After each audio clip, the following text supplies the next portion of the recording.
Hello, everybody, and welcome to Max's Musings, a variant roles production I'm putting on. It's going to be a small series dealing with first campaign I ever did and one of the defining things that got me interested in tabletop role-playing games. I had small experiences prior to that, but I was pretty late to the game compared to a lot of the people I now converse with. I never knew about original first edition. I never played second edition, advanced Dungeons and Dragons, any of that stuff. It was all alien to me. So I just wanted to do an introduction of myself and an introduction of how I came to know the gaming group that the rest of this series is going to be focusing on. I started out in a tiny mill town. Now, we had about population of 1,700 at any given time, but we had the three schools for the surrounding areas. So we did have a pretty decent influx of kids.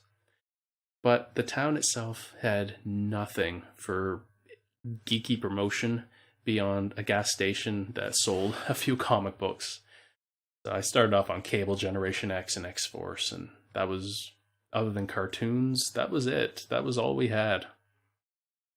I never even heard about paper and dice role-playing games until 1999, and I was in grade 9 at the time, hanging out with my friend who is part of the game that the rest of the series is on. And we were talking about Final Fantasy VII, which was a big thing for me at the time. I just got the PlayStation and was trying to figure out what to do.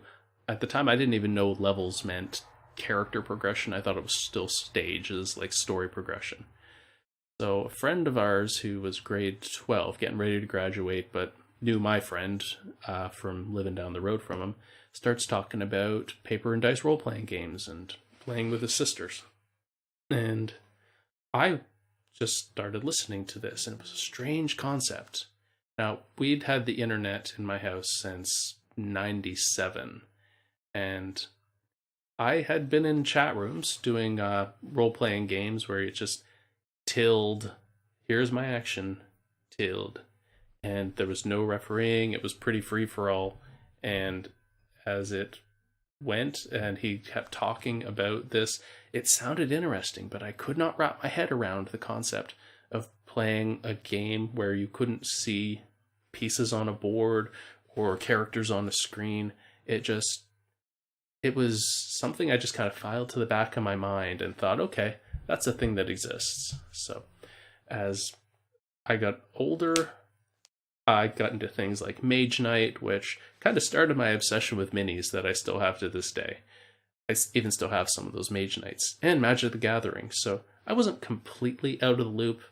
Once I met my friend, might as well call him Garrick to get this started. Once I met Garrick, he introduced me to these things because he lived a little closer to the city, but still out in the boonies. So as I got more into these things, my tiny little mind started opening up to the concept of these fantastical adventures.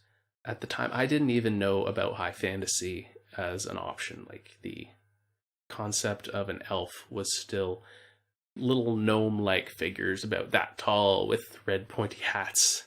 So there was my first image of Legolas. I never read Lord of the Rings. I did start reading stuff, the Icewind Dale things. The books were my introduction to the Forgotten Realms. And at the time, though, I still had never played a Dungeons and Dragons game. Now, in grade 11, I was in biology class. It was a mixed class, grade 11 and 12. And I heard these guys start talking about it. And just to put a little background on the school, bullies were different from what I hear people talking about their bullies being. In my school, the bullies were easy to avoid. They were the hillbillies, they hung out on the smoker's corner, they talked about four-wheeling, drinking beers. But the general populace of the school would not pick on you just for being smart or into strange things. If you were the weird kid, like me, yeah, you'd get picked on, but it was never about nerdy hobbies. It was more like, haha, you read Animorphs. Like, that was it. That was the extent of the verbal abuse you got for being a little geeky. Oh, he's a little weird. He's reading at lunch hour. So these guys were talking openly and freely in chemistry class or biology class. I shared a couple classes with them because I was taking the more advanced science stuff because that was fun. And they're talking about uh, going into the sewers and their plans for hunting down rats and fighting dire wolves or whatever they were currently doing in their campaign. And it's just three of them, and I'm listening in on this. And it took me a while until I heard one of them played Magic the Gathering, so I was like, okay, he has some common interests with me. Maybe he won't laugh in my face for being completely ignorant to whatever this is they're doing. So I went and I asked, what are you guys talking about? And they go, oh, we play Dungeons and Dragons. Dungeons and Dragons. I'd heard the name because the cartoon came to YTV for a little while. And that was it. That was what I knew about Dungeons and Dragons, was the cartoon. A good cartoon, but not really a primer for the actual tabletop game. So they explained, they rolled dice, and the dice decided what their action was going to have as a consequence. And it still seemed really weird to me, even though years had passed. And I put it away again to the back of my mind because I didn't have any friends that played the game at the time. I had started slowly growing my friends group through Garrick, and it wasn't until summer vacation between grade 11 and grade 12 that I found out that our friend Cole owned 3 Dungeons and Dragons core rulebooks. And I asked to borrow them, and he hands them over and goes, yeah, sure, learn the game, it's pretty fun. And I went home, I opened up the book, and I found the CD in the back of the player's handbook. I popped it into the computer, and it was a character generator. I thought that was the coolest thing in the world right there. I spent hours just producing character after character after character to see what I could make. I still remember the first guy I made and fell in love with as a concept was a silver half-dragon with a double-bladed sword, and he was a ranger, and his name was Savarius, and I never really got to do too much with him. But I had, by this point, I believe, played the Icewind Dale game. So I had some idea of stuff like how spells worked and how turns worked. But even then, I mean, Thaco confused me. But these 3rd edition books, bringing the numbers up, high rolls are good, made a lot more sense to me at the time. So I'm glad I came in during 3rd edition because math was never my strong point. So we decided we were going to get together and Cole was going to run a game for us. And I didn't know at the time that he had never actually read through the Dungeon Master's Guide. He had as much knowledge as I did. He'd perused the character creation, he had looked at the monster manual and saw the pretty pictures. He had no idea how challenge rating worked. And I'm glad that wasn't my last experience with Dungeons and Dragons. So he gets us all together. So Garrick and a couple of the other guys, 2 of whom were part of the campaign for the future, and we sat down and we brought our characters to the table, and he threw an ancient dragon at us. He had us build our characters at level 20 because he wanted us to be uber powerful, but mostly just so he could drop the biggest, baddest monsters on us and then kill us outright, because we didn't understand the rules any more than he did. So it was still fun. We laughed about it, we rolled dice, and it was a good little introduction, despite the fact that he absolutely sucked at Dungeons and Dragons DMing. He just had this power play, and he just wanted to make himself feel good by killing us and winning Dungeons and Dragons. Now, we played another game with a guy, Bruce, who he had a little more experience and ran our characters through an attack on a goblin village. But he was a DM who was very vindictive, and he would create this thing called the Bastard List. And if you made him angry at any point during the game, you went on the Bastard List. Like, especially calling him a bastard would put you on the Bastard List. He was pretty easy to piss off. So I played it safe. but Cole just loved to antagonize him. And at any point, the bastard list, your name could be ticked off, and you could be the focus of every enemy you're fighting. Or, oh, you rolled a natural 20? Nope, bastard list. Now it's a 1. So he was a little more entertaining because at least he knew how to tell a good story, and he'd read the rules, so he knew more about that. And then after those few games in the basement, kind of fell off again. It was 2002 at the time, and it wasn't until 2005 that I actually saw anything to do with Dungeons and Dragons again, outside of the Temple of Elemental Evil game that was the intro to 3.5. Bought that, ate it up, loved it, learned it. And so going ahead a bunch of years, I was in college, and my character names I'm going to use instead of real names. Gia, my ex from high school, came over, still really good friends to this day, and she wanted to introduce me to her new boyfriend, and I was completely cool with that. He walks through the door, 6'7", blonde dreadlocks halfway down his back. I'm like, whoa, this guy's a little intimidating. But he ended up being pretty cool at the time. So we hung out a whole bunch. He integrated into this group really, really easily. And we mentioned that we had, I can't even remember how it started. We had mentioned the basement games under Cole's tutelage as our introduction to Dungeons and Dragons. And he goes, oh man, I've been playing Dungeons and Dragons since I was 2. I thought, how's that possible? And he says that him and his brother found one of those old red boxes or something in uncle's or grandparents' attic or something like that.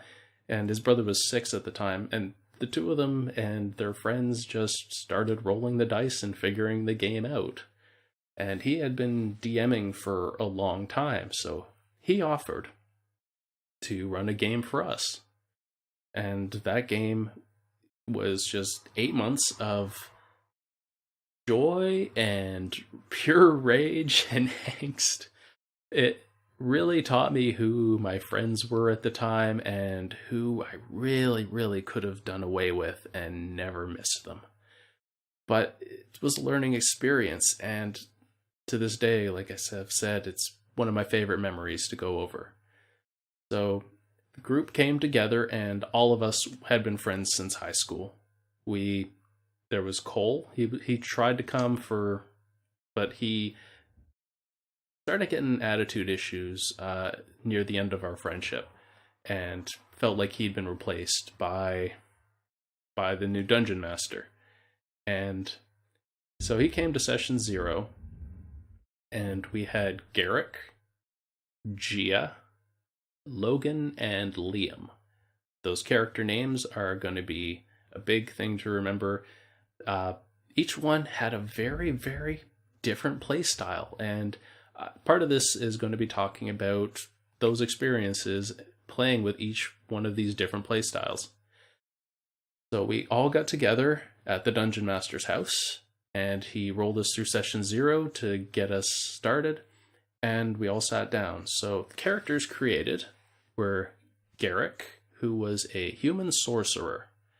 Now, sorcerers in 3.5 were weak and physically weak and dependent on charisma. Now, Garrick, poor guy, during character creation, did not roll anything higher than 14. So he was a charisma-based caster with 14. But he really liked to ham it up. This Garrick's player was big into Lord of the Rings. He had read all of Dragonlance, so he was already big into the high fantasy. So he had a good head on his shoulders for strategy for these games. Now, Gia, she's a kind of rough around the edges girl. Yes, now currently screams in a black death grindcore metal band. Really cool. But she wanted to create this character who was able to wear armor, cast spells, so she went with the cleric of Hieronius. I still don't actually know how to pronounce that name, but she chose that so she could have her sword, her shield, her armor, and she was the cleric, but she was also our tank. And so Logan, I could go into detail for a long time about this bastard of a rogue, both player and character.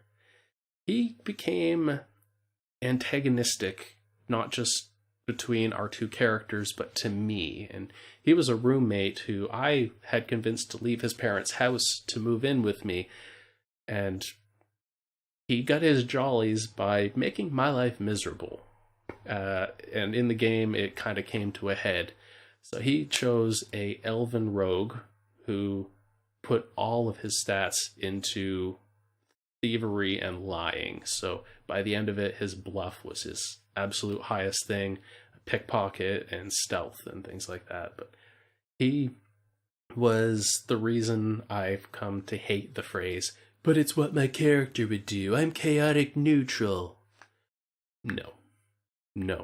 You're chaotic evil, and you're just hiding behind those letters CN on your character sheet. And then we come to Liam. Now, Liam and I sat down, and Liam loves martial arts. He's one of those guys who talks about karate movies. He loves to do flips and kicks and all that in real life, try to do the things he's seen in movies. And so he saw The Martial Artist, which was a 3rd edition character that didn't translate the best into 3.5, but we let it slide anyway. It was our first game, and the DM was like, "Yeah, cool, let's give it a try." So he went with Martial Artist, and at the time I wanted to be a monk, so I created Yugoth, and we built our characters together at the time. And I'm like, "Oh, you're a martial artist, I'm a monk. Let's be from the same monastery. Let's be monk brothers." And we rolled up our stats, and Liam decided he was going to put that 7 that he rolled in intelligence. And so he created a character who was your savant. He wasn't disrespectful of autism, but he made bad decisions at the right times. He played it that his speech was stunted. He couldn't use personal pronouns and things like that. Heart was in the right place with the character. He went the longest time, he just wanted to do non-lethal damage. He didn't want to kill anyone. Everything was non-lethal with him. Really fun to play off of Yugoth. So moving on to my character.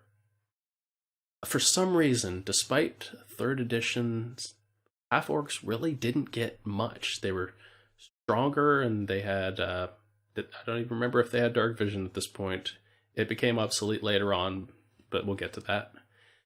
So I created Yugoth, and I made a monk. I liked the idea of this big, burly guy who was soft on the inside and very protective of Liam, who he saw as not being really smart enough to be out in the world on his own, so he tagged along. So he was a powerhouse. At the time, I didn't understand the best way to play a monk, so I took his 17 roll and put it into strength. So now we have a monk with a strength of 19, a dex of 16, and constitution of 14, intelligence of 11, wisdom of 13 at the time, and a charisma of 9, which we attributed to Yugoth smelling really bad.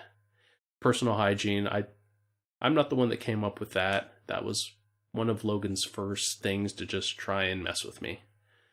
So those are the characters: Garrick the Sorcerer, Gia the Cleric, Logan the Rogue, Liam the Martial Artist, and Yugoth the Monk.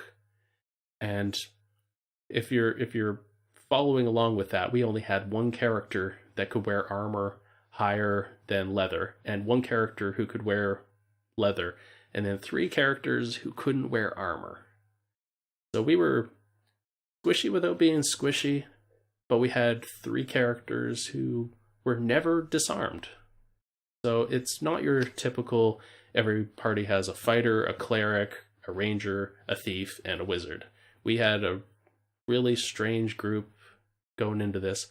Cole had shown up for session 0, like I mentioned, but he was pretty edgelord. He wanted to be a Death Knight. He wanted to take that from the Dungeon Master's Guide, I believe.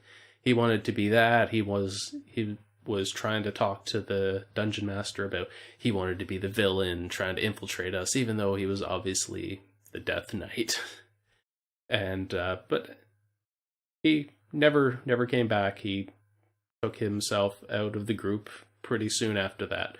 So we had our little party of 5 and 8 great months of playing. And that's what I'm going to continue on in the next episode. So that's been my little introduction. I really hope you guys tune in and check out what I get up to. So thanks for listening.